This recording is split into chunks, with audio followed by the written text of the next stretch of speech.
Okay, so I'm doing something a little different, having a little interview with Jon Brommet. We've been chatting back and forth about different aspects. I feel like we have a lot of things in common as far as like filming, making Skillshare classes, and now like jumping into this YouTube thing. What's up, other channel? Nice to see you. Nice to meet you. We've just been chatting a little bit. We have a video over on his page, and then here's this one here. So, we're just going to kind of keep going into different topics. Like I specifically wanted to ask, this was a thing I wrote a note about, Jon. How do you balance your, making like your life? How do you keep work at work and like do your hobbies at home and like have that separation? Like, do you feel like you have separation? Do you feel like you have a healthy work-life balance? Kind of.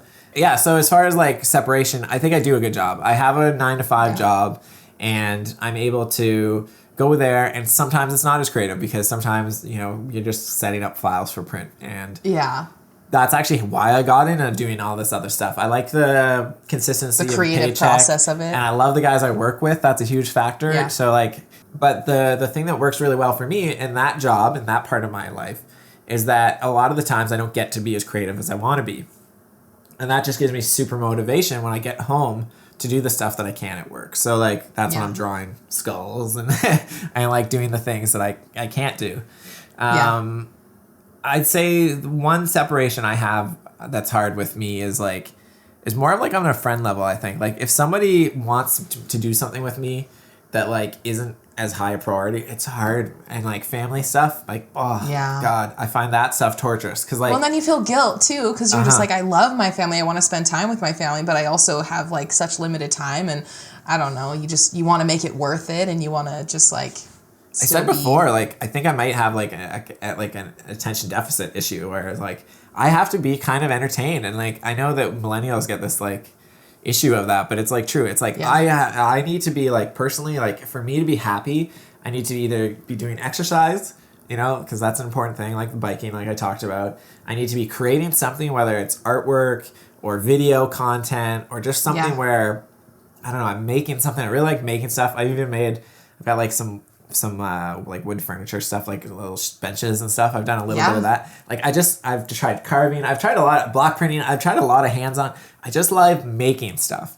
I feel that so much. I feel when I'm on vacation, I get in this weird rut where I'm I don't know why I'm not happy. I'm in this place that I love with this person that I love, and I just can't, my brain. And I think it's just, I get to this point where I'm I haven't made anything in 3 days. So I have to just walk to the craft store, get some paper and make something. The iPad, I feel it helps a little bit, but there is still that digital aspect to it that doesn't give me that feeling of the texture of the paper and putting something down, even if it's not very good. But the act of actually creating something and producing work, even if it sucks, just making something, and I think that's what drew me to Skillshare in the first place, was because I was nannying and the kid was sleeping, and I'm well, I could just sit and scroll on Instagram, or I can learn something, I wanted to create, I wanted to learn calligraphy and learn watercolor, and so I don't know, I find that finding time in my life to make something is so huge, so I feel that a lot. Yeah, you probably have that thing where I've only really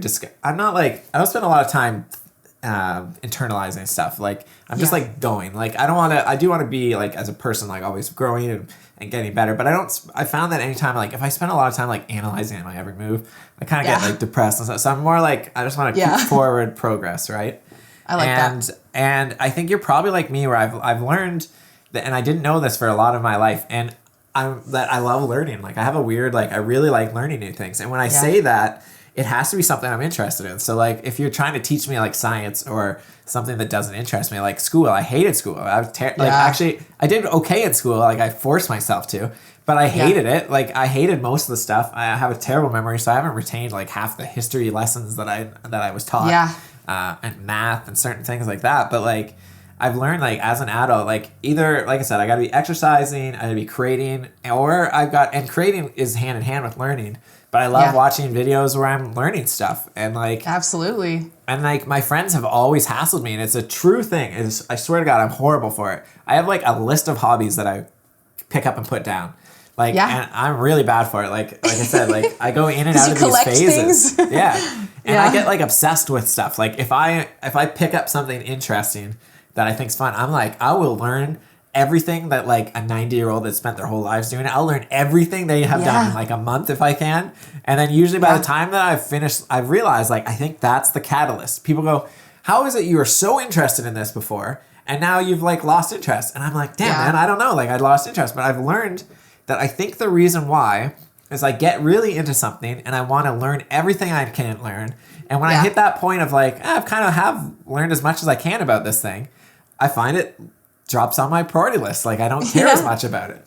Because the secret is like, it's revealed to you. The mystery is like, you know, you figured it out. You've cracked the code. Like I have a friend who said, he's like, I think it's good to like dive into something, even if for a short term, you got to ride the wave because you don't know if you're going to be excited about this in a year. And so if you're excited about it now, pursue it, you know, do it. And like, I do want to be responsible. I don't want to spend a whole bunch of money because like some hobbies are really expensive and then you lose interest in them. But I do love like, it's so exciting. I don't know. I think learning is just huge. So yeah, going back to the work-life balance thing that we were talking about, like the one thing I will say that I'm not nailing, well, a few things. Like I said, I feel like I have to either, like if I'm not at work, I feel like I have to be creating something that like that's, or I have to exercise, which is harder in the winter. Like I feel like, is it just something that makes your brain feel better to like pursue these things outside of work? I think so. I need an accomplishment. I need to have like, for me to go to bed at night, I feel better if I've learned something, accomplished something, and like an accomplishment can be creating something that I think is cool or learning something about a program, or like I said, exercising to me is like, I find like I don't do it as much as I want to, but it's like an accomplishment to me, like, or chores. Like I have to like do something that I feel like, okay, I got that done.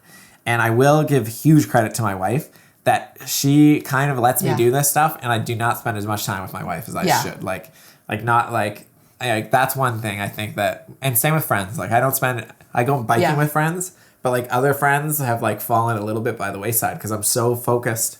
Like checking boxes and like feeling like you're like moving forward and being productive. Yeah, and like so like I'm the weirdo. Like people are like, hey, do you want to go to this restaurant and like grab a beer? And I'm like, no.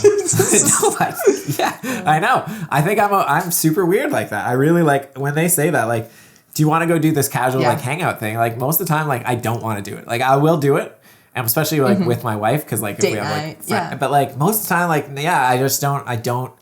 You're like, can we build IKEA furniture instead? Yeah, and I think part of the problem is that so many of our friends. I just kicked my camera. Oh well. I think so. Our friends are so diverse. Like actually, a bunch of my friends are graphic designers, and I know from college and stuff. But we all have so many really different interests. That's one thing that I think I'm lacking is I need more friends that have like more similar, like I have no, like literally I don't know anyone like in real life, like, well, I shouldn't say real life. I don't know anyone here or in Barrie, like in my proximity that has like these camera interests, video creation interests. Some of them are graphic design, but a different art illustration. Like I don't have any of that to share. So like if you wanted to talk to me like how we're doing about those things that I do care about, like holy shit, I'll talk to you for Wait, I did actually have a question about your Sony. Is that a mirrorless camera? Okay, so just so you know, I had to cut for a second. Sorry, I shouldn't play with this. These AirPods of mine died, so now I got the wires. Wires. No difference. Wires. I joined the wire club. Cool. And I had those charged. I don't know. They should last longer. Anyway, I'm like a dog with droopy ears now. Look at that. So I switched to this because one of the things I like is the B-roll. I can do 120 frames per second, I think in 1080p on this thing now.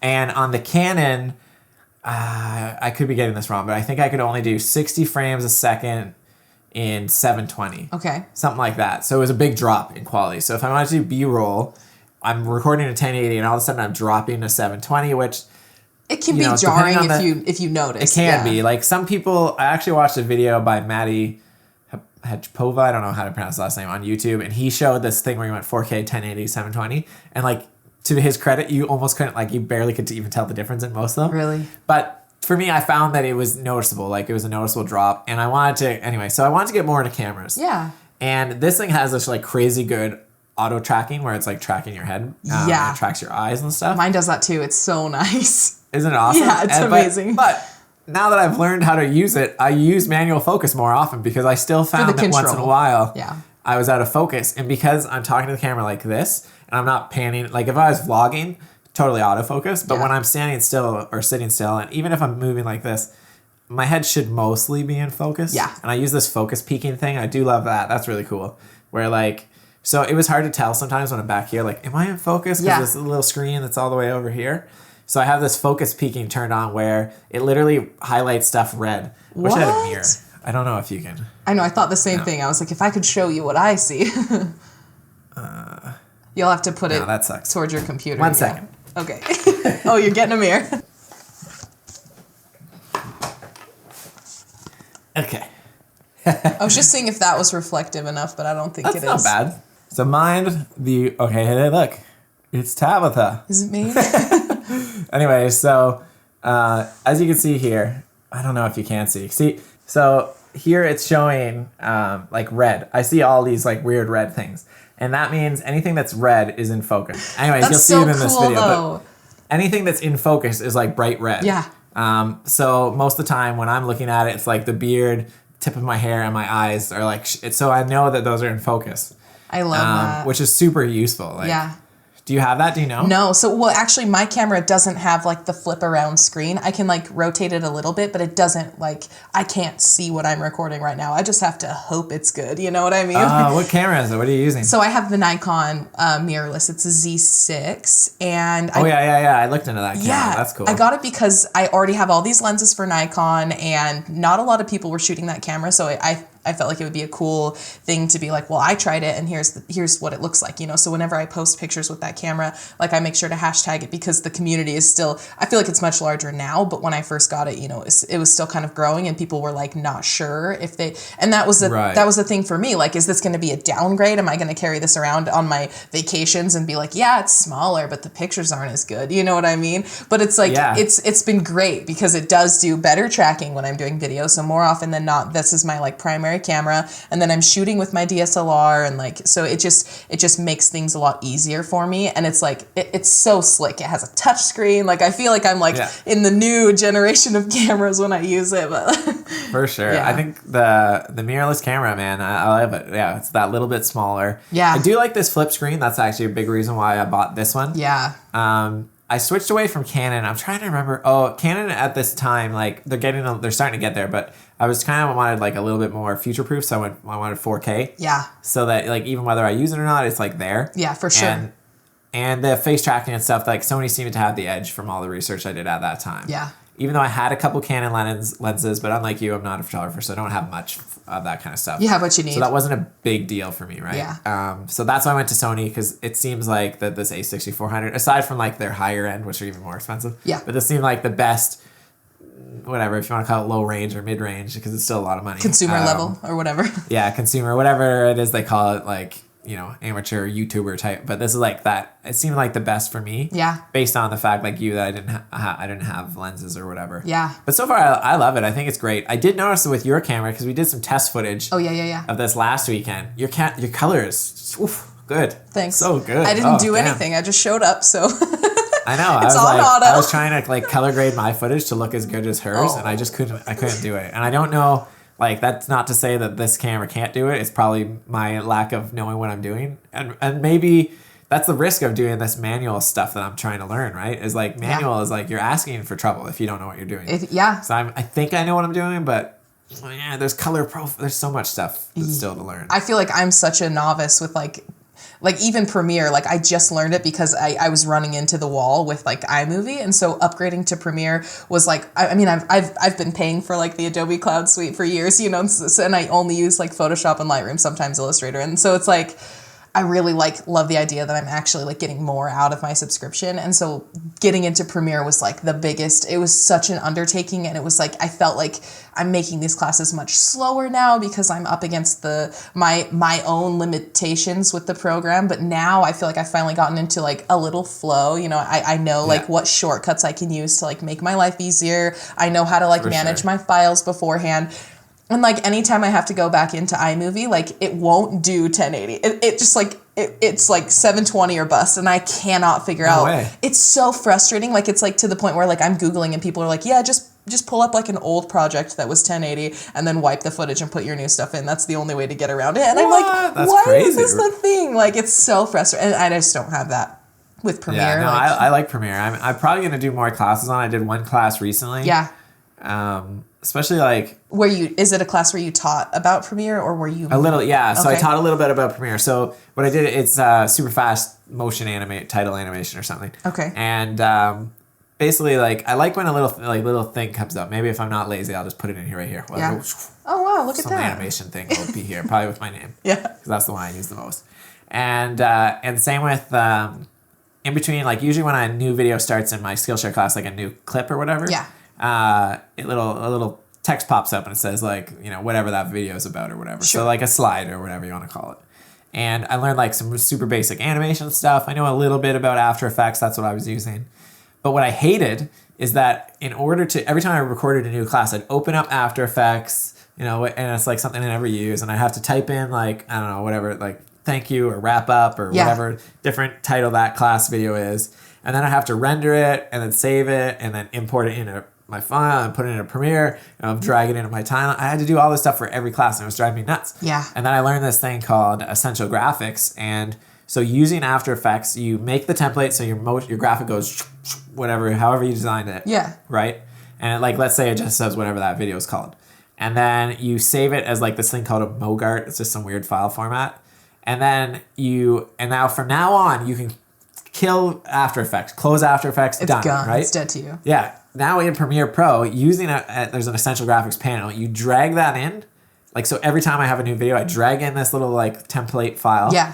And I can edit what that text says in Premiere Pro and it'll automatically animate exactly like how I told it to animate in After Effects. What? Like, dude, so much time saved. Like, oh man, that made like, because I hated making those slides. Yeah. I saw these other teachers doing it and I'm like, made me angry. I'm like, oh, it's too much work. Yeah, for sure. Yeah. But now like super easy. And that's just because I learned like something called Essential Graphics, which I didn't know about in Premiere. I love that. That's amazing. Like, so I think I'm going to do more Premiere classes because I'm like getting way more into the video editing stuff. Yeah, I will just soak those up like a sponge because like, so you mentioned like you have to do this mind game, like getting yourself psyched about doing like, you know, for teaching or for, you know, producing things. Like how what did you mean by that? Yeah, I find that like, it's a tough one to discuss because most people that watch videos, especially on YouTube, I think like, if they haven't made a video, it's kind of like, yeah, it doesn't seem that hard. Like, they don't like appreciate the work that goes into a video. And it's not necessarily this part of it or recording. Yeah. It's usually like, for me anyway, it's coming up with the ideas. And it's really tiring. I talked a little bit about getting really burnt out and like finding mountain biking and spending a whole summer riding and then recording it and starting a channel and blah, blah, blah. But like, yeah, I was really burnt out at like making Skillshare content. And I had only made like, I don't know, maybe 20 classes over like 4 years or whatever it was. I don't know exactly. And there's these YouTubers that are like putting videos out every day. There's YouTubers that are even every week. And people don't appreciate, I don't think, how much, like, it's not easy to come up with a new thing to talk about or a new thing to teach because, you know, you feel at some point like, I've taught everything I know. Like, how else am I going to repackage this? Yeah, how do I make this new and interesting? Or how do I not teach the same thing someone else just taught? Or, you know, like, yeah. It's a huge mind game. And, like, it is kind of, like, stressful and it can get you down. And there is a lot of self-doubt. There's tons of times that I email like whoever my Skillshare person is that I talk to, depending on the year or whatever. Yeah. Right? But like, and there's times where I do get negative and I'm like really bummed out. And like, even just not this, like 2 classes ago, I did this symmetrical illustration class where I don't know, I didn't really think it through as far as like how well it would do. But it's got like 100 and something students, and I'm super disappointed with it. Yeah. and then I did this hot sauce one. And I was really amped up. I drew all these illustrations, this Yeti, sweating. I thought that'd be funny, and I took good videos and B-roll. Your B-roll was amazing, by the way. Thank you. I've been trying, and I felt like I pulled out everything I knew up until that point, and I put it into that video, and that's the mind game of like, man, I hope that this one does well because I really, really did everything I could as far as like, I think anyway.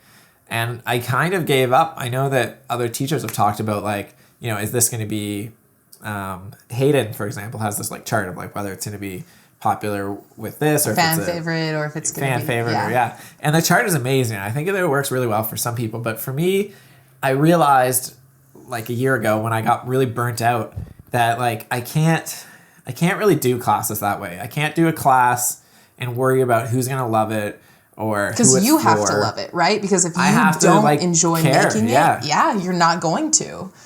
That was like the difference for me. And like, that's when I did that class about Premiere that I was talking about, I was like, that's my first time I've ever done a class on that program. So I'm like, I'm really kind of jumping into like a different thing. Like that's not going to be for most of my following. Right. Yeah. And so there's this mind game, and then I get stressed, like, I don't know if stressed is the right word, but I get worked up that I'm like, okay, I've got 18,000 followers on Skillshare. And then I have a new class, and theoretically 18,000 people are getting an email about this class. And when 100 people subscribe, I'm like, holy shit. You're like, did I miss the mark? Yeah. Right. Like, have I hit, is that a wrap on me making content and making classes and stuff? Yeah. So there is that constant mind game. And I'm just like, I'm trying to like bear down and like not worry about that stuff and just keep making content. And I have this new class about fixing client files, and I only put it out a day or two ago. Oh yeah, I got the notif. Yeah. Yeah, I think maybe it has 50 students or something. So that's fine. It's getting like, they've changed the algorithm. We talked about that too, about like, so they've changed the algorithm now on Skillshare, so things don't go spike up and then drop. Yeah. The idea is that they more gradually go up. Yeah. So it's hard to like get too worried, but yeah. So well, and it's tough it is to a mind know. game. What do you think? Do you think it's a mind game? Well, and I feel like it's tough to know because like as our following grows, it's like how many of these students are still actively using Skillshare? You know, like is it just new people, and so do we expect the numbers to go up faster because those numbers that we see are so high? And so it's like we're just like our expectations aren't quite there. Like for me, like expectations is huge. Like if I expect a class to do really well and it doesn't, it breaks my heart. Like sometimes I'll post a class and I'm like, yeah, I just did this one for me. Like I did one where you like mess with like a little rainbow. It makes rainbows on people's faces. And I knew, I was like, this is a niche class. You have to have a weird tool to do it. But I wanted to make it. It was fun for me. It was enjoyable to hang out with my sister and like make this class. And like just like I expected, it didn't do as well as like one about product photography where it's like a master class type of thing. And so I feel like you have to like strike that balance between this is a class for me and this is a class for them, and figure out, you know, like how to make it feel like it's still you, like your personality, something you want to teach, but still be applicable to, you know, hopefully your current audience if you can. And so I think that's where it is for me too. And like I've had a class in the past where like it definitely like got a lot of students, but also like the most negative reviews, which it's still positive, like it's still above 50% or whatever. But like I get a lot more negative reviews on that specific class. And it's just like, I get the same feedback every time. And I'm like, I know, I'm sorry, I didn't make it like how I should have or whatever. But I loved making it. It was like what I needed at the time. And so I have to just make peace with that. I have to be like, you know,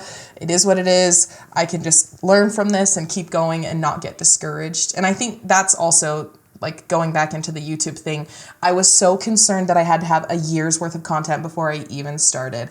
And I knew, I was like, if I have to post every single week, like I'm going to drown if I don't have content. And it was just like one day I was like, well, I have this footage of this reflector, you know, this little demo thing. And I was like, it's still applicable. It's still, you know, quite relevant. And so I was like, I'm just going to throw it up and see what happens, you know, and it like did really well. And I'm like, okay, well, you know, instead of putting the pressure on myself to like meet a specific deadline, it's like, I just need to start. I just need to do something and I'll learn along the way, just like I did with Skillshare. And so that's kind of what I'm hoping happens. Yeah, like, I feel like that's such a good, like we've been having this big conversation. I feel like that's such a good like tie-in to like sum up what we've been talking about is like, that's another thing that we didn't discuss is like, just as creators, we are trying to have fun and trying to enjoy what we're doing.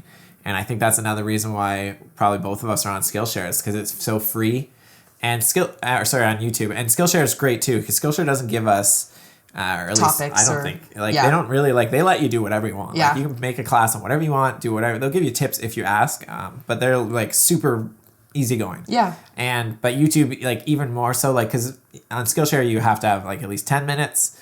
And you're supposed to have a project, and you're supposed to have more structure. It needs to be like there's a structure to there because they want good quality learning content. Yeah. Whereas YouTube, it's like whatever you want. Do anything. If you want to upload a video of you staring at the camera for 10 straight minutes, I'm gonna do that now. I'm gonna write that down. Like you can do anything you want, and excuse me. And I think that that's super freeing, and I think that rather than do what I was doing last year where I was just shut down and I was like burnt out. And I'm like, all right, I'm not doing any of this. Like, I just need a break for like months. Yeah. And I think I'd maybe like, I put out one class in like 9 months or something like that. And I think I'm trying to go the other way with it. And instead of like overly get in my own head and like be like, all right, what's my next subject? What's my next thing? Plan out a year. Like you said, I have this goal. I made this goal of putting out a Skillshare class every month for this year. Yeah, I've had that same goal. But are you nailing it? I'm nailing it nice. right now. I'm actually, because I think I put out a class in December, which didn't count, like that my 2020 goal. Yeah. I think of 4 months in a row right now. That's amazing. Yeah. That's incredible. So I'm amped about it, and then on top of that, I'm putting out YouTube videos, and I wanted to put one out every week, and I haven't nailed that goal. That goal's failing a little bit. Yeah, we're getting there. Trying. Yeah, that's the goal, and I'm trying to just let it happen. I think that's really, instead of like plan, have all these subjects, it's like if something inspires me that week, that's what I'll make a video about, or something inspires me that month, that's what I'll make a class about. And sometimes when we were talking earlier about learning and like enjoyment of learning, sometimes I will try to learn as much as I possibly can about something that is exciting to me and new to me. Yeah. And then when I feel like I know a lot about it, maybe I can then turn around and teach somebody that in like a more, accessible way than them having to spend 7 hours. Right. It's more of like a straight line for them rather than the journey that it was for you. Exactly. Yeah. Because some information is just hard to find or whatever. But yeah, I think that everything is a mind game, and it's just keep making content and keep enjoying it and have fun.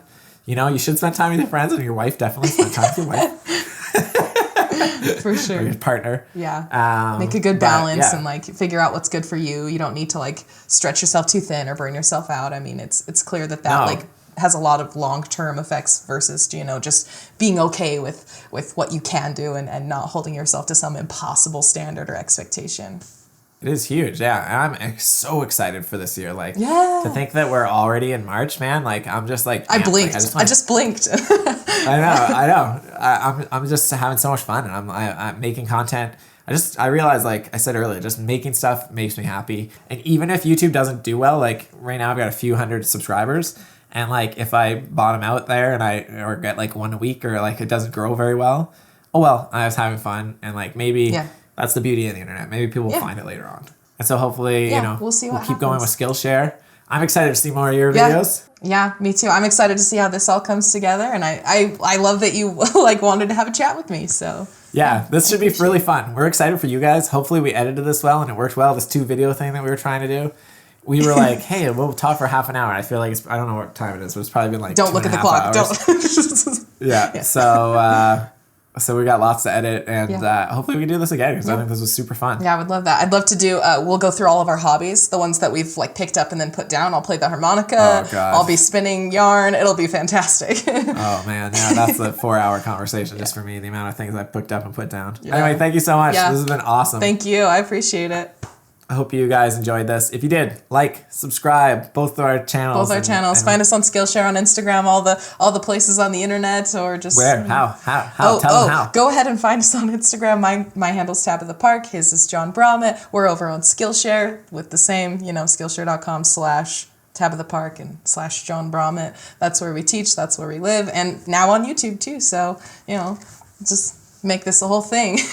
Awesome. Thanks so much. Yeah, it's been really fun. So anyway, thanks so much for watching.